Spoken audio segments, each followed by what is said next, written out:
In 1965, the Beatles' tour of the United States set the country on its ear. The album Help was an instant hit. In 1968, when they decided to set up Apple Records, America was the market in those days. You had to have America. And I was the only executive they knew. They sent for me.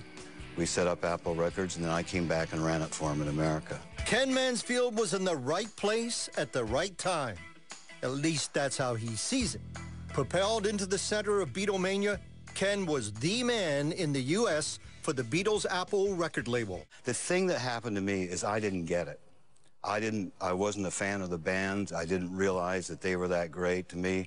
I'd been working with so many bands and like big splash, and then they go away, and I just thought the Beatles would have their time, and I wasn't in awe of them, and I think they sensed that. It also opened the door of a lot of other things in your life. What happened to you? It's just like, you know, the way the devil works. It's just little by little, you give up another little piece. Well, it's okay if I do this. And pretty soon I was immersed in it, just like anybody else, and it became a part of my life. Ken moved upward and onward after sensing a Beatles breakup.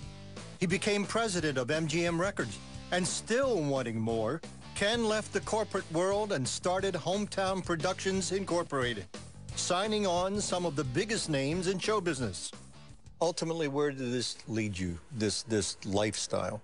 Well, ultimately, it led to an incredible downfall. And it's an amazing thing, Scott. Nobody had a better resume than I did in the record business, because I not only the Beatles, but with all the other famous people, and I was vice president and presidents of major companies, all these hit records, all this success.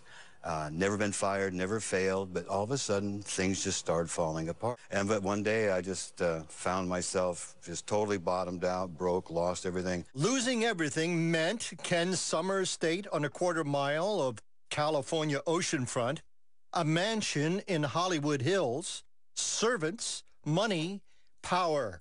You name it, Ken lost it. And I ended up in Nashville, Tennessee with 3 cardboard boxes and 3 suitcases, broke, out of work. Whoa. So this young lady walks into my life, and big green eyes and southern accent, and she just set me straight. How did she do that? She said, Jesus is the way. And I said, I agree with you, honey. He is a way. There's many paths up to the top of the mountain. And she said, no, he's the way. We had more fights over that. This green-eyed Southern girl named Connie made it clear to Ken that she chose Jesus over him. I thought, if she loves Jesus that much, maybe she's got a better idea than I do. And she brought me to the Lord. Married for 20 years, Ken and Connie have an interesting life together, ministering all over the country, using Beatlemania as a platform. Ken Mansfield is someone that was associated intimately with the Beatles.